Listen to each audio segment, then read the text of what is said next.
Olá, meus amores, tudo bem com vocês? Bom, hoje nós vamos iniciar aí o volume 3 do livro didático de vocês, tá? Aqueles alunos aí do 8º ano, tá? Do volume 3. Aqueles alunos ainda que não vieram buscar os seus exemplares, por favor, dirija-se à nossa secretaria da escola para já ter em mãos o livro aí do volume 3, tá bom? Bom, aí nessa imagem que está na página 2 do livro de geografia de vocês, mostra uma vista panorâmica obtida por meio de imagens de satélites, tá? Das cidades de Tamborcabara, às margens do rio Níger, no Mali, tá? Bom, o capítulo 7, ou unidade 7, fala um pouquinho aí sobre espaços rurais, né? O espaço rural e urbano na América e na África. São dois continentes totalmente diferentes, tá? E tanto na questão de diversidade cultural, nós temos também a questão climática, a questão das atividades econômicas, tá? Que são um pouco diferenciadas uma da outra, tá? E aí, convido vocês para mais uma viagem aí na nossa geografia. Bom, o objetivo dessa aula é diferenciar e caracterizar as principais práticas agrícolas observadas na América e também na África, não somente dessa aula, mas das outras aulas que nós vamos ter também na divisão aí do capítulo 7, tá? Como o capítulo 7 também ele tem muitas partes a ser estudadas, então ele vai ter que ser dividido, tá? E qual é o próximo objetivo? Compreender as principais características dos espaços urbanos americanos e africanos. Nós estudamos aí populações americanas e africanas no primeiro volume. No segundo volume, nós estudamos a natureza, os recursos naturais da América e da África. E agora nós vamos estudar cidades e campos desses continentes. Aí, como revelou esta imagem que nós acabamos de ver, tá? Que os espaços, olha só, são bem diferenciados, né? Bom, espaço rural. O que é um espaço rural? É um espaço, né, caracterizado pelo cultivo de plantas, de pecuárias, pela criação de gado, e tem se desenvolvido aí várias técnicas, e também aí tanto na América como na África, há séculos, né? Não é muito recente, há séculos já vem se desenvolvido aí essa questão dessa prática, tá? Então, nós temos, com a chegada dos colonizadores europeus, povos agricultores sedentários, grupos de pastores, transhumantes, nômades e caçadores-coletores dessas sociedades urbanas coexistiram e, por vezes, de milhares de anos nesses continentes, né? Além da agropecuária, outras atividades como piscicultura, criação de peixes, reflorestamento das espécies nativas quanto espécies exógenas compõem as paisagens rurais, assim como áreas situadas em unidade de conservação, em lavras de minério e pequenas vilas e povoados. E os espaços rurais, dessa forma, é aquele que predomina o uso urbano do solo e das atividades relacionadas ao setor primário da economia, que envolve a produção das matérias-primas. Ao analisarmos em seguida as feições características das paisagens rurais na América e na África, com base nos principais modelos de agricultura colocados em práticas pelos agricultores, nós podemos observar aí a questão também da paisagem. Nós temos duas imagens aí, uma do lado esquerdo, outra do lado direito, sendo que do lado direito nós temos uma vegetação mais plana, a presença de algumas árvores, tá? E alguns animais. E aí nós temos um transhumante, né? Que é um grupo de pastores aí, tá? De ovelhas ou criações aí dessas áreas, tá? E aí do lado esquerdo nós temos uma área rural ocupada por indígenas nas proximidades do vulcão andino Quilombola, no Equador, em 2015, tá? Então todas essas duas imagens aí são de 2015, uma é na prática do transhumante, tá? E o outro através da ocupação aí de indígenas. Bom, aí eu trouxe a imagem novamente para mostrar o que são os transhumantes, tá? Os transhumantes, eles eram pastores que cultivavam a transhumância, que é a prática de migrar periodicamente em rebanhos de acordo com a sazonalidade do clima em busca de pastagens mais frescas. Ou seja, todas as vezes que eles iam fazer a pastagem com os animais, eles sempre buscam paisagens com um clima mais ameno, né? Porque se tiver muito seco, os animais eles não conseguem ter um desenvolvimento. Então, a questão da atividade agrícola aí, ela vai ficar em declínio, né? Vai ser bem difícil para eles, ok? Então, na página 4, vamos falar um pouquinho aí sobre a agricultura itinerante na América e na África. Uma das práticas de cultivo mais antigas que se tem notícia é a agricultura itinerante, ou nômade, tá? Que se caracteriza aí pelas mudanças constantes do local, do cultivo, e permitem a recuperação do solo após alguns anos, tá? De plantio. Na América Latina e na África subsaariana, além de outras regiões tropicais do globo, esse tipo de agricultura é praticado principalmente por povos indígenas, tá? Nós também temos presença aí dos camponeses nativos, nós também temos o uso tradicional aí de método de queimada, tá? Esse método de queimada é um método muito antigo, mas ele é muito praticado nessas áreas, tá? Passado aí por gerações e gerações de pai para filho, e primos, e vários tipos de gerações, tá? Esse aprendizado, ele é repassado e para eles é o melhor método. Só que, gente, a questão da queimada, ela tem muitos pontos, né? E também tem pontos negativos. Quando você faz a queimada de um vegetal, por exemplo, para fazer uma prática agrícola, né, atrás de fins lucrativos, você desequilibra o meio ambiente. Então, observe que no início da fala sobre essa página 4, fala que a recuperação do solo ela dura por alguns anos e não são um pequeno tempo, é ao longos anos, a longo prazo, né? Então isso não é do dia para a noite, então vai mudando, né, a estrutura daquele solo até que ele possa se reerguer novamente e ele volte a ser produtivo, porque nessa questão da queimada, ele fica improdutivo. E aos poucos ele vai ficando produtivo de novo. Só que isso demora, é todo um processo, tá bom? Durante 2 a 5 anos aí, o terreno passou pela queimada e apresenta um solo com boa fertilidade. Porém, passado por esse período, o solo fica improdutivo, né? Como eu já falei. De tal razão, o agricultor migra de um local para o outro, procurando aí um local para fazer a sua plantação e repete essa prática, tá?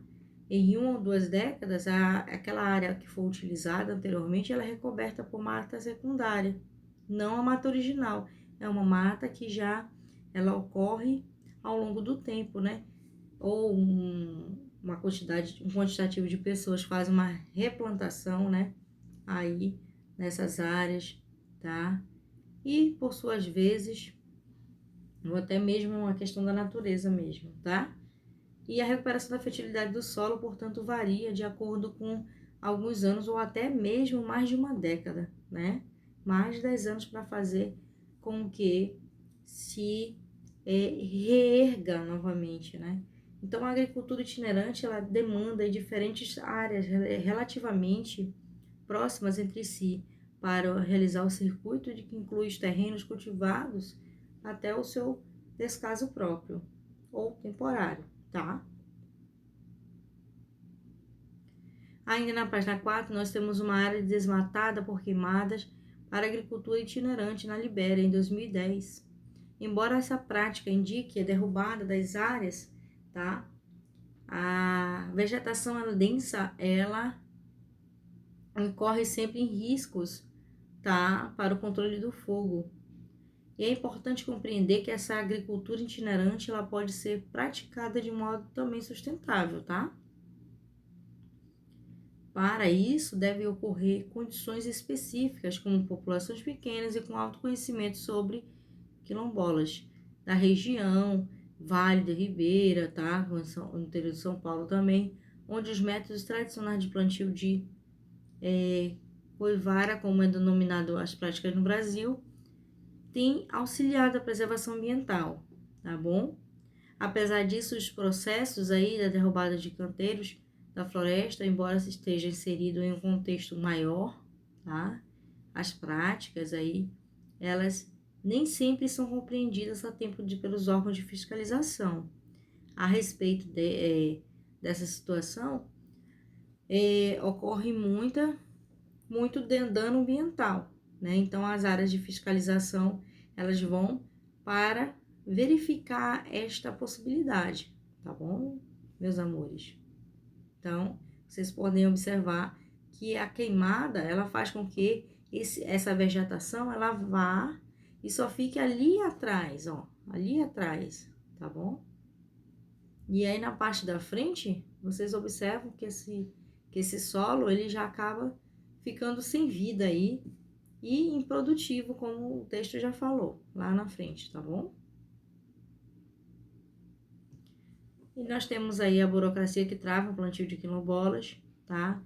E nós temos a Lei da Mata Atlântica, em 2006, que autorizava aí o corte de floresta apenas para populações tradicionais. O governo estadual exige autorizações, mas a emissão de licenças, de acordo com os quilombolas, nunca chegam a prazo adequado para o cultivo, né? Existem uma prática produtiva tradicional, né? Mas existem questão de autorização, não se pode fazer esse tipo de atividade sem uma autorização prévia do governo, o licenciamento ambiental. Então, toda a questão do cultivo irregular, da prática irregular de madeiras ou até de qualquer outro recurso natural que não esteja autorizado pelo governo, ele, infelizmente, vai ocasionar muitos problemas para aquele agricultor ou para aquela sociedade que está trabalhando com aquela determinada atividade econômica, tá? Bom, aí continua o texto, né? Aí nós temos aí, a autorização depende da entrega de muitos documentos, tá? Então, não é só chegar lá e falar, olha, eu quero fazer uma plantação. Ah, né? Você tem que pagar uma taxa. Não, tem que ter documentos, a comunidade tem que comprovar aí o domínio daquela área, ou seja, que ela tenha aquela área, que ela tenha escritura total daquela área, autorização para fazer essa plantação. A comunidade também, ela tem que caracterizar a vegetação a ser suprimida, tá? Ou georreferenciar aquele local, tá? Fazer uma referência geográfica, tá bom?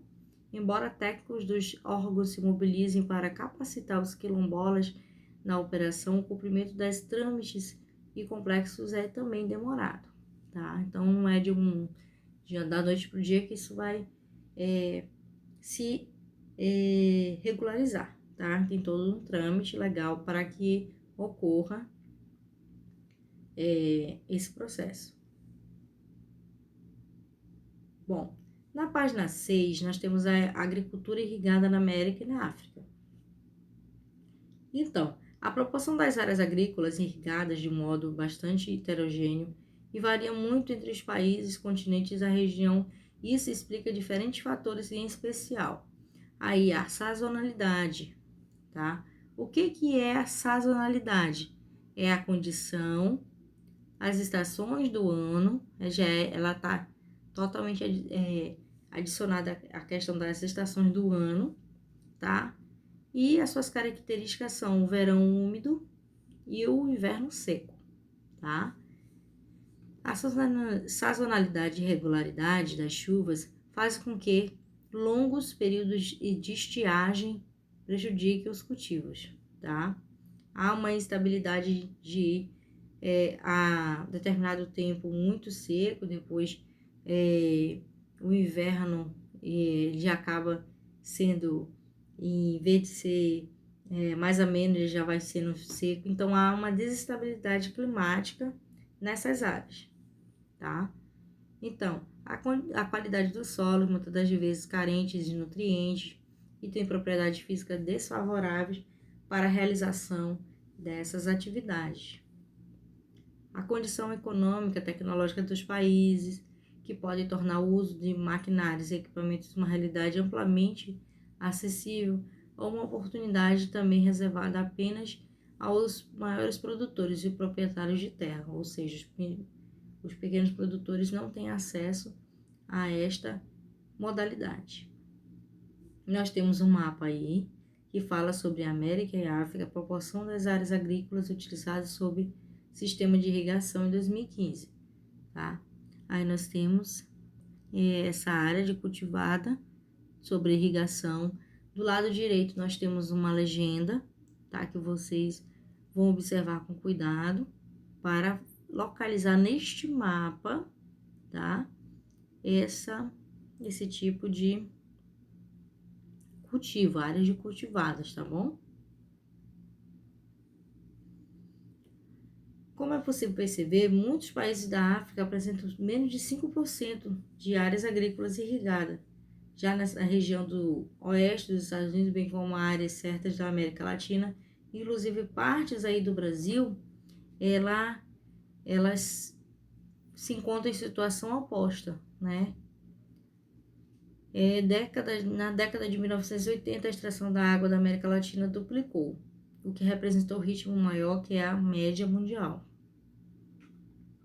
Então, a aplicação da irrigação com técnicas modernas de alta produtividade pode ser exemplificada com os cultivos de fruticultura na Califórnia, nos Estados Unidos. Também temos no centro do Chile, que predomina climas mediterrâneos, tá? Marcado aí pelo verão quente e seco e inverno frio e úmido mesmo, que já é um natural, tá? Para condições favoráveis para a questão dessa atividade econômica, tá? E nesses locais, em geral, a produção irrigada de frutas como laranja, morango, em especial a uva, é feita por meio de técnica conhecida como dry farming, que realiza procedimentos como trazer camadas profundas e úmidas do solo à superfície. Em períodos de secas prolongadas, as temperaturas elevadas aí desfavoráveis para o desenvolvimento dos vinhedos, a agricultura dos vales da Califórnia dos Estados Unidos tem monitorado o sistema de irrigação por meio de sondas que emite dados da umidade do solo, drones, aí também transportam câmeras especiais. Nós temos exemplos que ilustram essa técnica de agricultura de precisão, que também interrelacionam as informações de diferentes áreas conhecidas como e também se utilizam aí de tecnologia de ponta. Nós temos aí do lado direito de vocês uma agricultura irrigada, embora não seja praticada tão antiga, né, da agricultura itinerante, mas também existem há milhares de anos. Os egípcios aí, também eram os povos da Mesopotâmia, foram há cerca de 5.000 anos pioneiros na construção de sistemas de canais, também barragens. Do lado direito de vocês, nós temos uma imagem do cultivo de uva com irrigação de Napa Valley, região produtora de vinho na Califórnia, nos Estados Unidos da América, em 2015, tá? Vocês observam que já é uma forma mais organizada de cultivo, tá? É uma cultura irrigada, tá? Do tipo já mais produtivo e mais eficiente, tá? Então, no século XX, a irrigação por parte do deserto pelas águas do Nilo sofreu forte interferência, com construção de barragem em Assuã. A primeira barragem foi construída em 1902, que contribuiu até certo ponto para irrigar as terras durante o período de estiagem, mas não impedia a inundação das épocas de cheia, tá? Bom, gente, aqui, ó. Em 1970, foi concluída a segunda e maior represa do Nilo, também em Assuã, que interrompeu o ciclo de estiagem e inundação do rio, que passou a ter um regime constante, permitindo que a irrigação ficasse maior, permanecesse mesmo, tá? Então, essas barragens aí de Assuã provocaram, porém, impactos ambientais e jusante. O que é a jusante? A jusante, ela é o sentido da corrente ou fluxo do rio, rio abaixo, tá? E no Brasil, no sertão nordestino, como é conhecida a região semiárida, no interior da região nordeste, apresenta a situação até certo ponto análoga, que é comparável com o Egito. Em ambos casos, né? Então, o nosso nordeste ele é comparado aí com o Egito, porque ambos os casos há grande esperança do único rio perene que atravessa as terras em uma grande obra de irrigação por meio de canais. Entretanto, não se trata só de uma construção, mas também de uma barragem, mas também de uma esperança mesmo. Então, no Brasil, no Nordeste, a esperança do Nordeste é o Velho Chico, tá? Que é o Rio São Francisco, né? Que é chamado assim pelas populações ribeirinhas e sim da transposição das suas águas por meio de canais, é conhecida como transposição de Rio São Francisco, tá? Aí nós temos a agricultura irrigada do Vale do Nilo e no Egito em 2018. Bom, meus amores, assim, vocês observam que existem diferenciações, né, dessas áreas. E aí vocês conseguem observar também a questão da agricultura tradicional e a agricultura irrigada, que já segue o modelo aí do Egito, né? Então, o Egito, ele já tem uma organização maior e todos dois têm a questão ali dos rios, tanto o Rio Nilo como o Egito, um depende do outro, e também no próprio Nordeste, o Rio São Francisco, tá? Vocês conseguem observar aqui que nós temos aqui no Egito essa imagem aqui de baixo. E a vegetação toda, ela rodeia esse rio, que é o Rio Nilo, que é o único rio maior, né? E mais esperançoso para o Egito, tá? E o rio, ele influencia diretamente na questão do cultivo, né? Não só pelo seu curso d'água, mas pela esperança mesmo de que ele consiga irrigar essa vegetação, assim fazendo com que essa vegetação tenha sucesso e seja muito mais produtiva, tá? Meus amores, assim, eu passei para vocês aí esse texto. Vocês devem fazer para mim um resumo dessas páginas que nós trabalhamos hoje.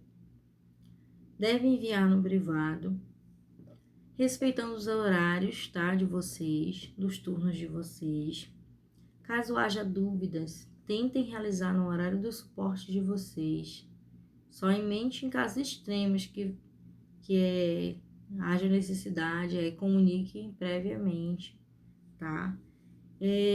Nosso horário, o horário de funcionamento da escola, na verdade, é das 7 até as 17 horas. Então, este é o horário de suporte, tá? Somente no horário comercial, meus amores. Caso vocês mandem mensagem em outros horários, eu só vou poder responder no horário comercial, tá bom?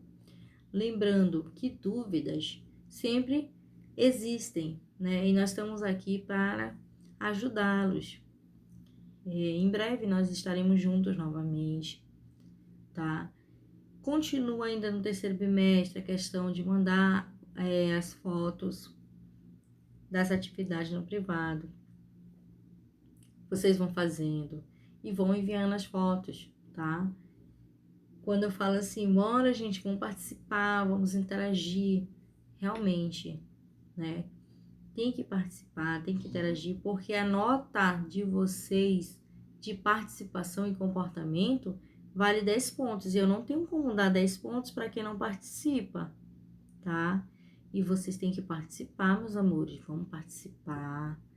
A professora fica com o coração tão feliz quando vocês participam, demais, sério mesmo, vocês sabem, vocês já me conhecem, eu fico muito feliz por isso, pela participação, pelo entusiasmo, pelas perguntas, pelos trabalhos. Quando eu leio o trabalhinho de vocês, eu verifico a questão do entusiasmo de vocês para fazer um bom trabalho, as atividades mesmo. Tirem as dúvidas, não tenha medo de perguntar, porque se você não perguntar, você vai ficar com dúvida, e na hora da prova não é momento de tirar dúvida, tá?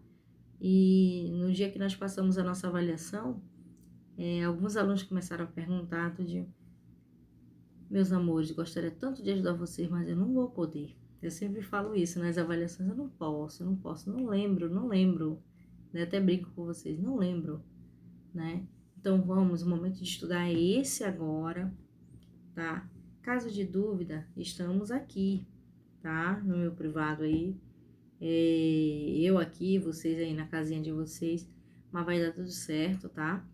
E nós em breve vamos estar juntos, estamos todos aqui com muita saudade, todos os professores, nos preparando aí para receber vocês novamente presencial aí, aqueles nossos alunos que vão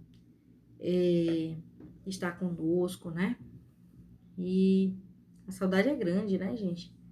E o tempo que nós temos também aqui é muito curtinho, mas eu creio que em breve nós vamos estar esse tempo aí e nós vamos poder dar nosso abraço virtual, tá? Nosso aperto de mão virtual.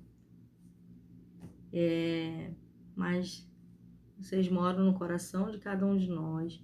Nós trabalhamos, nós estudamos, nós fazemos de tudo para fazer o nosso trabalho da melhor maneira possível para que vocês tenham esse retorno, né?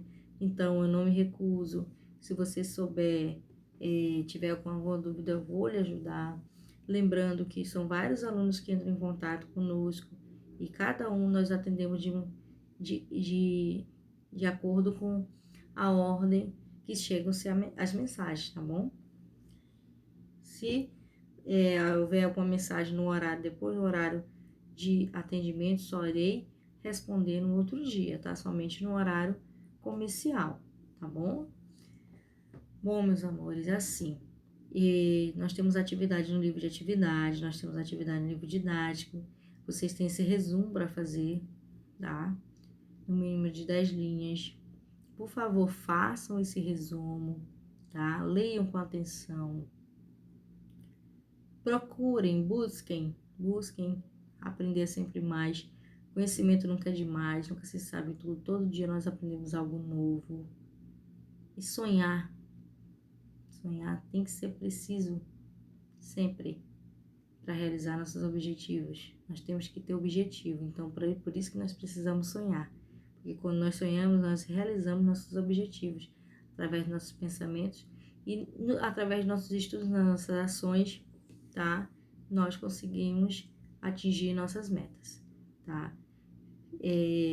Gostaria de agradecer a vocês por estar aqui comigo, de estar me recebendo na sua casa, tá?